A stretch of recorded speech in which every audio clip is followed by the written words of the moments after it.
नमस्कार बंधुरा आमी आबारो फिरे एसेছি आरो एकटी नतून पर्व निये। आजकेर এই पर्वे आमरा आलोचना करते चलेছি भालो समय आसार आगे भगवान की संकेत आमादेर पाठान, सेई संकेत बुझबो किभाबे एबं सेई आशीर्वाद आमादेर जीवने प्रयोग करब किभाबे ता निये विस्तारित आलोचना करब आजकेर पर्वे। शुरू करार आगे बोले राखी बंधुरा एरकम धरनेर नाना रकम भिडियो এই চ্যানেলে आगे থেকে আপলোড করা রয়েছে, সেগুলি চাইলে দেখে আসতে পারেন এবং চ্যানেলটিকে অবশ্যই করে সাবস্ক্রাইব করুন। তো চলুন আর দেরি না করে শুরু করা যাক। দেখুন বন্ধুরা, আমাদের জীবনে সুখ ও দুঃখের আনাগোনা লেগেই থাকে, কখনো আনন্দের ঢেউ, কখনো আবার দুঃখের কালো মেঘ। কিন্তু ভগবান আমাদের পরম করুণাময় পিতা, পরম করুণাময়ী মাতা কখনোই আমাদের দীর্ঘক্ষণ দুঃখের মধ্যে রাখেন না। সুখের দিন আসার আগে তিনি আমাদের কিছু সংকেত পাঠিয়ে দেন। ভগবান শ্রীকৃষ্ণের শিক্ষা অনুসারে ভালো সময় আসার আগে ভগবান যে কয়েকটি সংকেত পাঠান তার মধ্যে প্রথম হলো স্বপ্ন। সুন্দর ও শুভ স্বপ্ন দেখা হলো ভালো সময় আসার ইঙ্গিত। এ ভালো সময় আসার ইঙ্গিত বহন করে, বিশেষ করে যদি স্বপ্নে দেবদেবী, ঋষিমুনি, পবিত্র নদী, মন্দির অথবা পুজোর সামগ্রী দেখা হয় তবে। দ্বিতীয়ত, পুনরাবৃত্তিমূলক ঘটনা। কিছু ঘটনা যদি বারবার ঘটতে থাকে তাহলে তাও একটি ইঙ্গিত হতে পারে, যেমন একই সুরের গান বারবার কানে আসা, একই ধরনের স্বপ্ন বারবার দেখা অথবা একই ব্যক্তির সাথে বারবার দেখা হওয়া। তৃতীয়ত, ইচ্ছা পূরণ। যদি দীর্ঘদিন ধরে মনের মধ্যে কোনো ইচ্ছা পোষণ করা হয় এবং হঠাৎ সেই ইচ্ছা পূরণ হয় তাহলে এটিও একটি শুভ সংকেত। চতুর্থে রয়েছে নতুন সুযোগ।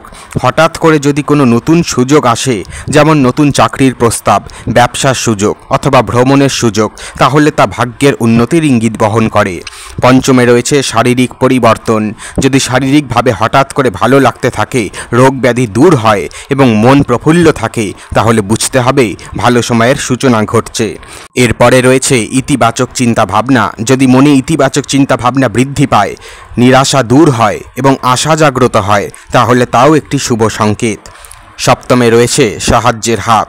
যদি বিপদের সময়ে অজানা কেউ সাহায্য করে তাহলে বুঝতে হবে ঈশ্বর আপনার পাশে আছেন এবং আপনার ভালো সময় আসছে।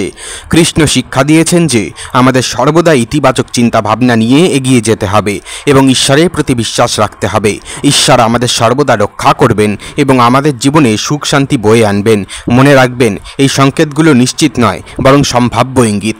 আমাদের কর্তব্য হলো আমাদের কর্মের মাধ্যমে এগিয়ে যাওয়া এবং ঈশ্বরের পরীক্ষায় উত্তীর্ণ হওয়া এবং ঈশ্বরের ইচ্ছাকে মেনে নেওয়া, কারণ ঈশ্বরের ইচ্ছা যা হয় তা আমাদের ভালোর জন্যই হয়, আমাদের মঙ্গলের জন্যই হয়। এরপরে রয়েছে আত্মিক উন্নতি। যদি হঠাৎ করে ধ্যান যোগ, পুজো পার্বণ, ধর্মীয় গ্রন্থ পড়ার প্রতি আগ্রহ বৃদ্ধি পায় তাহলে বুঝতে হবে আধ্যাত্মিক উন্নতির পথে আপনি এগিয়ে যাচ্ছেন এবং ভালো সময় দূরে নেই। এরপরে রয়েছে পরিবেশগত পরিবর্তন। ঘরের পরিবেশ, আপনার কাজের পরিবেশ অথবা বাসস্থানের পরিবেশ যদি হঠাৎ করে সুন্দর হতে শুরু করে তাহলে এটিও একটি ইঙ্গিত। এরপরে রয়েছে স্বাস্থ্যের উন্নতি। শারীরিক ও মানসিক স্বাস্থ্যের উন্নতি হওয়া, অসুখ বিপদ দূর হওয়া, এগুলো ভালো সময়ের আগমনের লক্ষণ হতে পারে। সহজাত প্রতিভা বিকাশ। হঠাৎ করে কোনো সহজাত প্রতিভা বিকাশ পাওয়া, যেমন গান, নাচ, রান্নায় দক্ষতা বৃদ্ধি, এগুলো ভালো সময়ের পথ প্রস্তুত করে। এরপরে রয়েছে প্রাণীদের আচরণ। প্রাণীদের আচরণও অনেক সময় ইঙ্গিত দেয়, যেমন পাখি ঘরের ভিতরে আসা, সর্প দেখা অর্থাৎ সাপ দেখা বা সাপ যদি আপনার ঘরে আসে, কুকুরের অদ্ভুত আচরণ, বিড়াল বাড়িতে থাকা ইত্যাদি অত্যন্ত শুভ বলে বিবেচিত করা হয়। শ্রীকৃষ্ণের শিক্ষা অনুসারে এই সংকেতগুলোকে সহজভাবে নেওয়া উচিত নয়, এগুলোকে একটি ইঙ্গিত হিসেবে গ্রহণ করা। নিজের কর্মে মনোযোগী হতে হবে, ভগবানের ওপর বিশ্বাস রাখতে হবে এবং সর্বদা ইতিবাচক চিন্তাভাবনা নিয়ে নিজের জীবন পথে এগিয়ে যেতে হবে। মনে রাখবেন, ভালো সময় আসলেই আপনার জীবনে সুখ শান্তি বয়ে আনবে, কিন্তু সত্যিকারের সুখ হলো আত্মিক উন্নতি এবং ঈশ্বরের প্রতি ভক্তি ভালোবাসা। ঈশ্বরের এইসব আশীর্বাদ আপনি কিভাবে গ্রহণ করবেন? কৃষ্ণের শিক্ষা অনুসারে জীবনে আমরা যখন আশীর্বাদ লাভ করি তখন মনে হয় যেন এক অপার্থিব সুখ আমাদের ঘিরে ধরেছে, কিন্তু এই আশীর্বাদগুলোকে সঠিকভাবে গ্রহণ করা এবং কাজে লাগানোটাও জরুরি।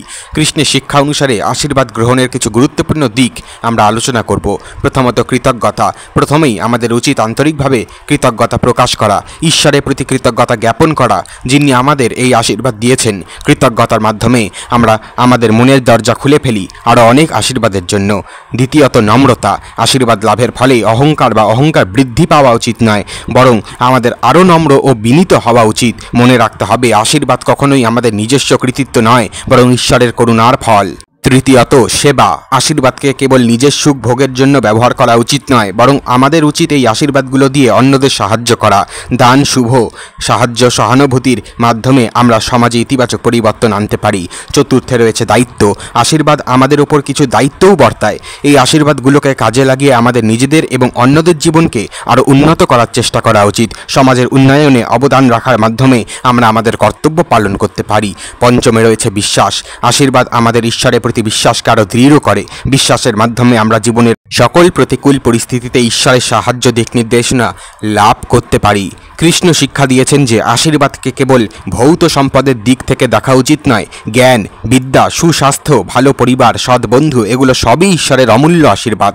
আশীর্বাদ আমাদেরকে জীবনে সুখ ও সমৃদ্ধি বয়ে আনে। এই আশীর্বাদকে সঠিক কাজে লাগিয়ে আমরা আমাদের জীবনকে আরও সুন্দর ও অর্থপূর্ণ করে তুলতে পারি। মনে রাখবেন, আশীর্বাদ কখনোই থেমে থাকে না। যখন আমরা কৃতজ্ঞতা ও নম্রতার সাথে এই আশীর্বাদগুলো গ্রহণ করতে সক্ষম হই, তখন আরও অনেক আশীর্বাদের দরজা আমাদের জন্য খুলে যায়। যখন আমরা অন্যদের প্রতি সহানুভূতিশীল হই, অন্যদের ভালো করার কথা ভাবি, অন্যদের জন্য চিন্তা করি, তখন আরও আশীর্বাদ আমাদের জন্য অপেক্ষা করে। ঈশ্বর যেমন আশীর্বাদ দেন, তেমন আমাদের কথা তিনি চিন্তা করবেন। আপনি চিন্তা করুন অন্য মানুষের কথা, অন্য মানুষের উপকারে লাগুন। আপনার কথা চিন্তা করবেন স্বয়ং ঈশ্বর। আজকের জন্য এই পর্যন্তই বন্ধুরা, দেখা হচ্ছে পরে ভিডিওতে। সকলেই সুস্থ থাকবেন, ভালো থাকবেন। চ্যানেলটিকে অবশ্যই করে সাবস্ক্রাইব করে দেবেন। ধন্যবাদ।